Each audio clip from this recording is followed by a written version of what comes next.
Bismillahirrahmanirrahim. Assalamualaikum warahmatullahi wabarakatuh. Perkenalkan, nama saya Nur Aziza dari Program Studi Kesehatan Masyarakat, Konsentrasi Promosi Kesehatan dengan NIM 142354440. Di sini saya akan menjelaskan tentang kesehatan reproduksi. Bismillahirrahmanirrahim. Di sini saya akan menjelaskan tentang alat reproduksi wanita bagian dalam. Yang pertama ada vagina, uterus, tuba falopi, dan ovarium. Yang pertama vagina. Vagina adalah saluran tubuh yang menghubungkan vulva dengan rahim wanita. Fungsinya yaitu jalan keluarnya darah ketika menstruasi. Terus yang kedua itu ada uterus. Uterus adalah organ otot berbentuk buah pir terbalik dari sistem reproduksi wanita yang terletak di antara kandung kemih dan rektum. Fungsinya yaitu siklus reproduksi, kesuburan, dan melahirkan. Uterus itu dibagi menjadi 3. Yang pertama badan rahim, leher rahim, dan rongga rahim. Yang ketiga ada tuba falopi. Tuba falopi adalah sebagai tempat berjalannya sel telur dari ovarium menuju rahim saat ovulasi dan sebagai tempat pertemuan sel telur dengan sperma saat proses pembuahan. Yang keempat ada ovarium. Ovarium adalah kelenjar berbentuk buah kenari terletak di kanan dan kiri uterus, di bawah tuba uterina, dan terikat di sebelah belakang oleh ligamentum latum uteri. Ovarium berisi jumlah besar ovum belum matang yang disebut oosit primen. Fungsinya yaitu menghasilkan sel telur. Selanjutnya, saya di sini akan menjelaskan organ reproduksi bagian wanita eksternal. Yang pertama ada mons pubis. Mons pubis adalah lapisan jaringan lemak yang terletak di atas simfisis pubis pada panggul, yang ditutupi oleh kulit dan setelah pubertas ditutupi oleh rambut. Fungsinya yaitu menutupi tulang pada kemaluan. Yang kedua ada labia mayora atau bibir besar. Labia mayora adalah menjadi bagian organ reproduksi yang bertugas untuk menjaga organ luar lainnya. Fungsinya yaitu untuk melindungi organ reproduksi wanita bagian luar. Kemudian ada labia minora. Labia minora adalah bagian organ reproduksi wanita yang memiliki banyak ukuran. Fungsinya yaitu sebagai pelindung vagina dan uretra. Kemudian ada klitoris. Klitoris adalah bagian dari organ kelamin wanita yang bertanggung jawab atas kenikmatan seksual. Fungsinya yaitu membantu meningkatkan gairah dan memudahkan mencapai orgasme. Selanjutnya ada hymen.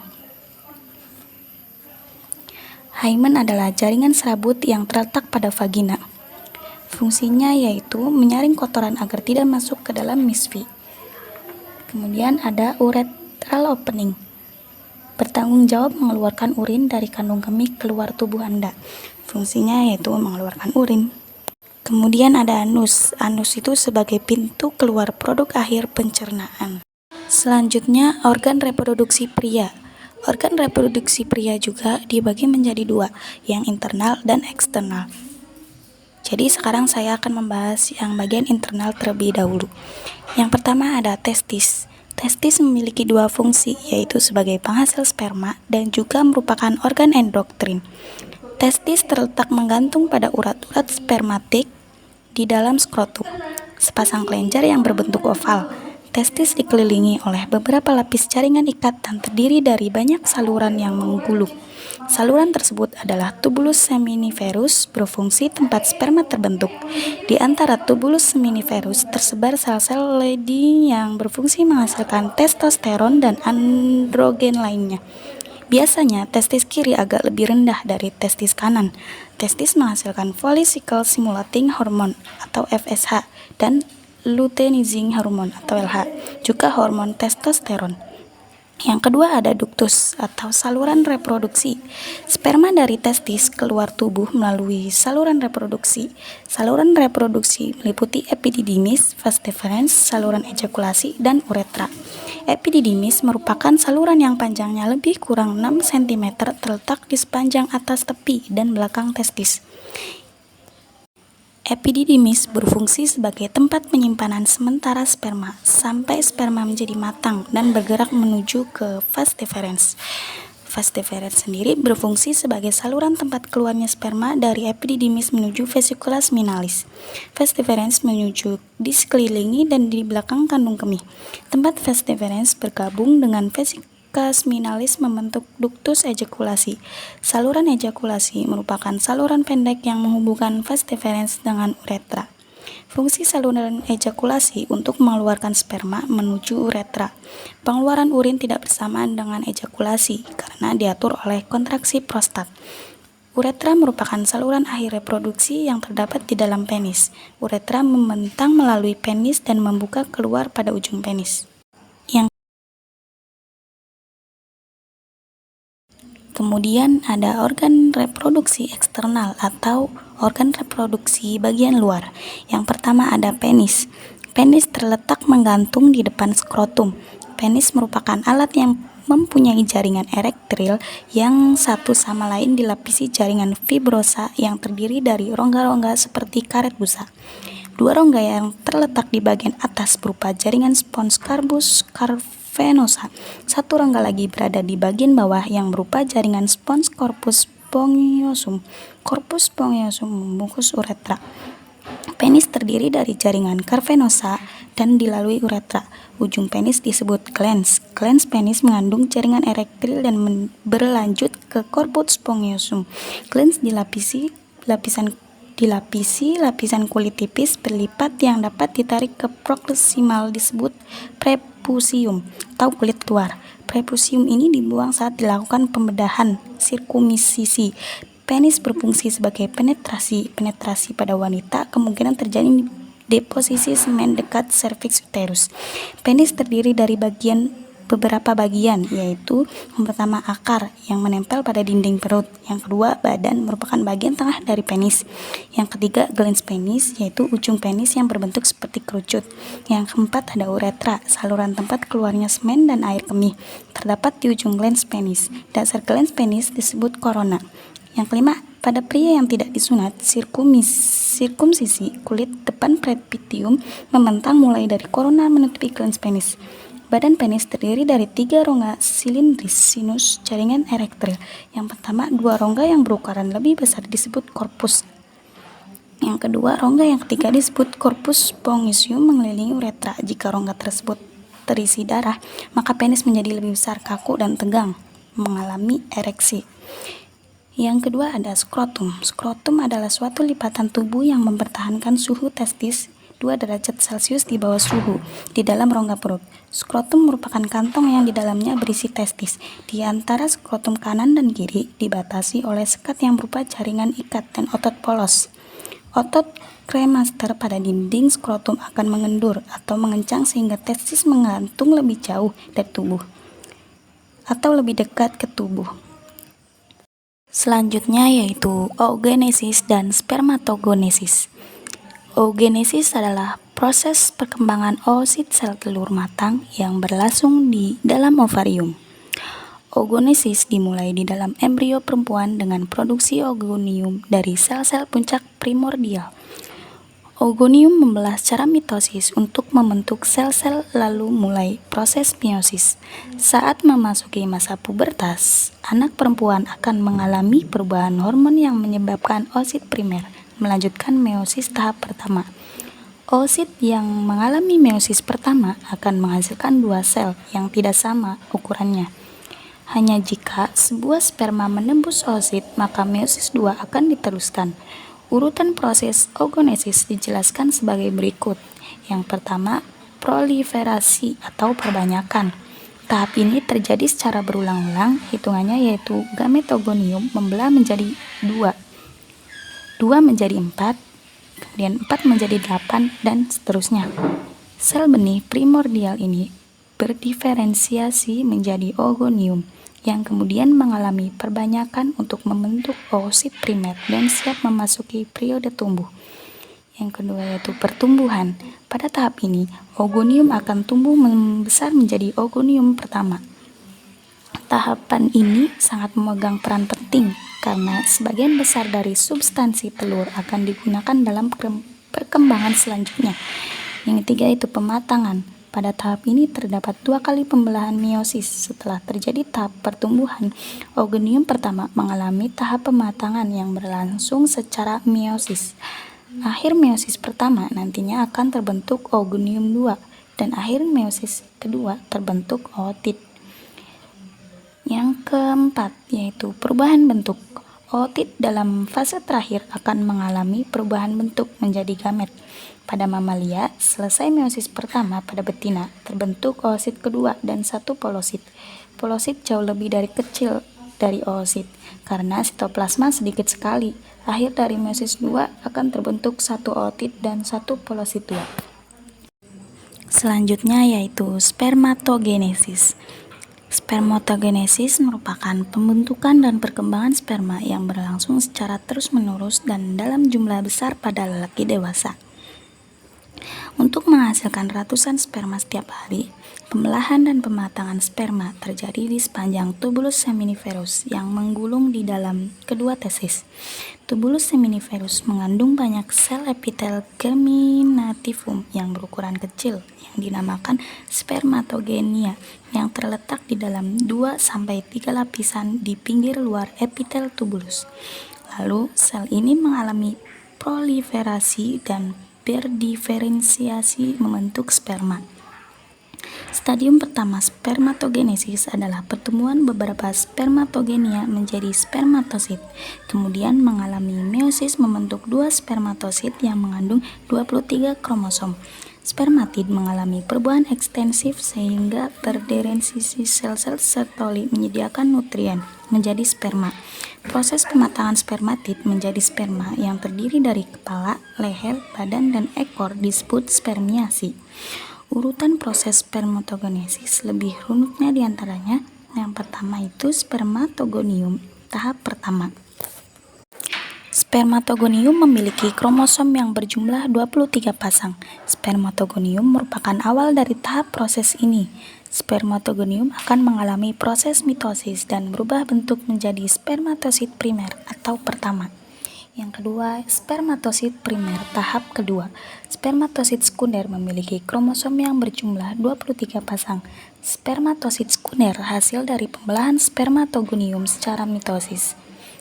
Spermatosit primer akan mengalami pembelahan secara meiosis 1 dan berubah bentuk menjadi spermatosit sekunder atau kedua. Kemudian spermatosit sekunder atau tahap ketiga. Spermatosit sekunder memiliki kromosom yang berjumlah 23. Pada tahap proses ini, keadaan kromosom tidak berpasangan karena sudah mengalami pembelahan meiosis 1. Tidak lama kemudian, tahap proses ini terjadi pembelahan lagi, yaitu meiosis 2. Hasil dari pembelahan tersebut yaitu spermatid tahap keempat. Selanjutnya spermatid atau tahap keempat. Spermatid memiliki kromosom yang berjumlah 23. Spermatid memiliki keadaan yang sama dengan spermatosit sekunder atau yang kedua, yaitu keadaan kromosom yang tidak berpasangan. Pada tahap ini, spermatid tidak mengalami pembelahan lagi sesuai keadaan yang terjadi, melainkan berdiferensiasi menjadi spermatozoa pada induk telur. Kemudian spermatozoa atau tahap kelima. Spermatozoa memiliki kromosom yang berjumlah 23. Spermatozoa yang sudah selesai akan menuju tempat penyimpanan sperma sementara atau melalui testis. Spermatogenesis menghasilkan 4 sel spermatozoa. Sperma akan keluar pada kondisi epididymis sudah tidak bisa tertampung. Sperma dapat membuahi ovum jika terjadi fertilisasi atau penumbukan di organ bagian sekitar kelamin.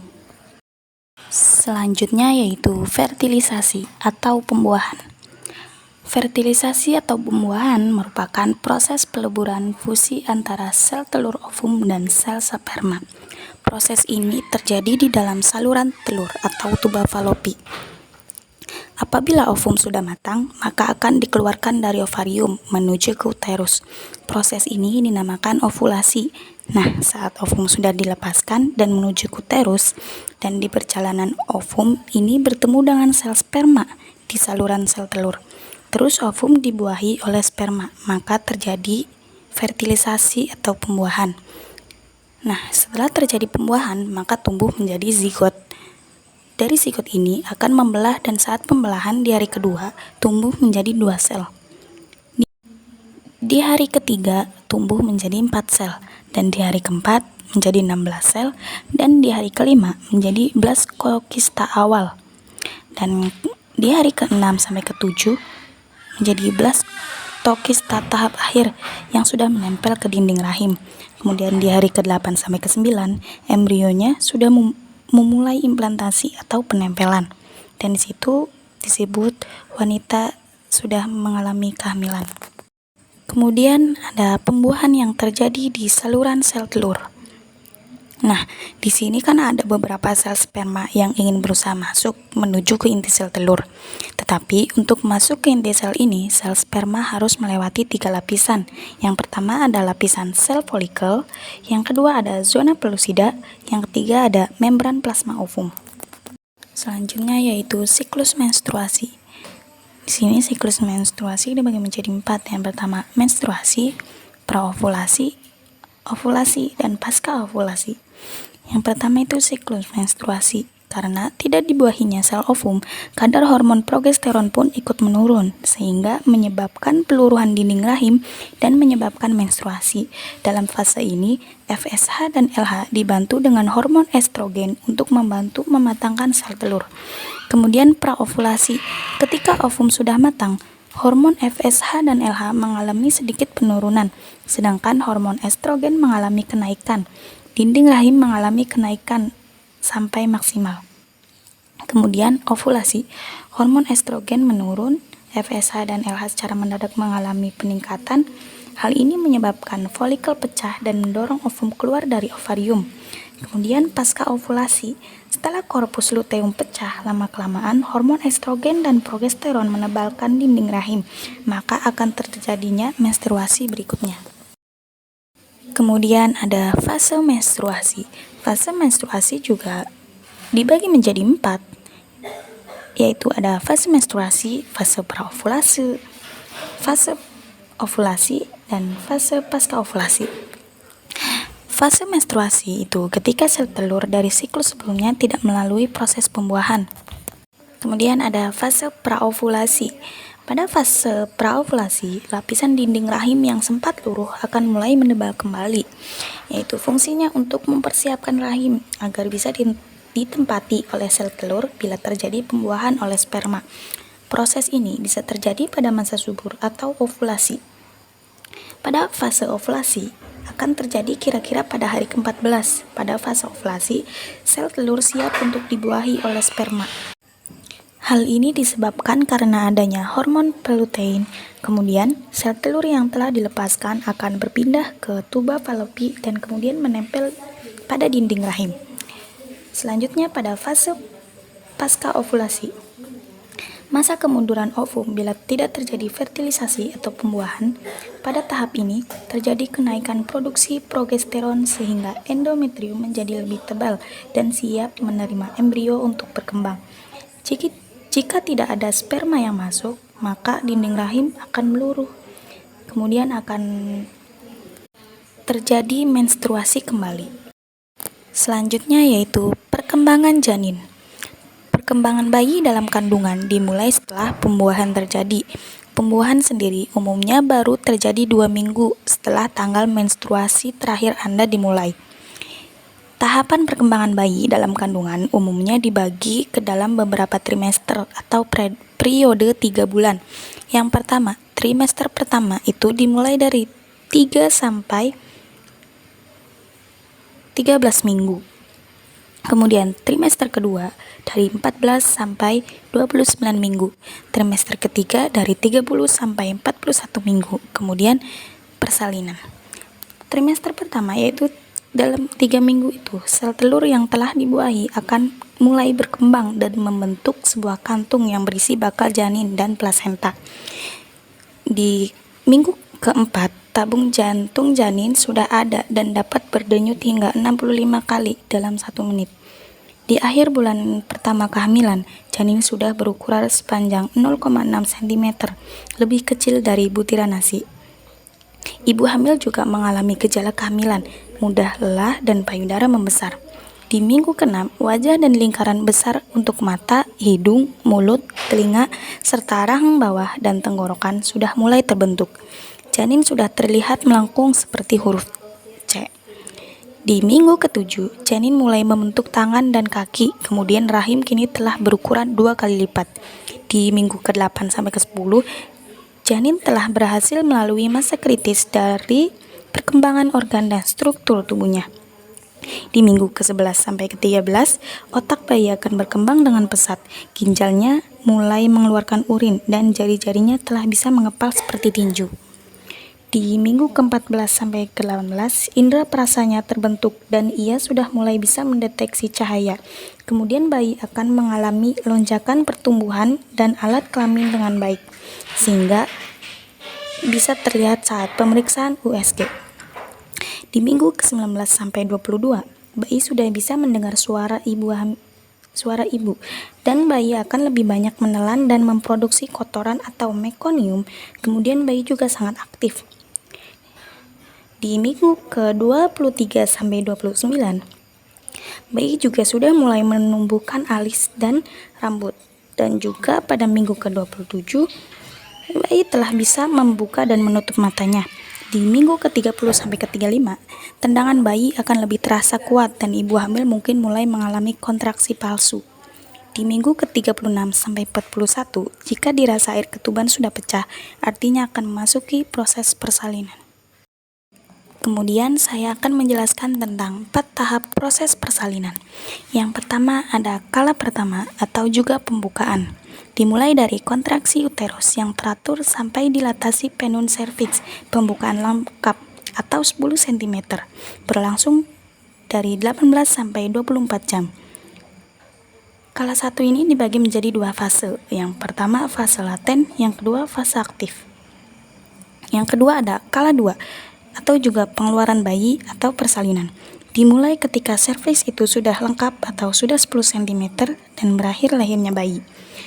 Kala 3 atau pelepasan plasenta dimulai setelah bayi lahir dan berakhir plasenta keluar seluruhnya, berlangsung kurang dari 30 menit. Kemudian ada kala keempat atau pengawasan, dimulai dari pelepasan plasenta sampai 2 jam setelah melahirkan. Cukup sekian penjelasan dari saya. Wassalamualaikum warahmatullahi wabarakatuh.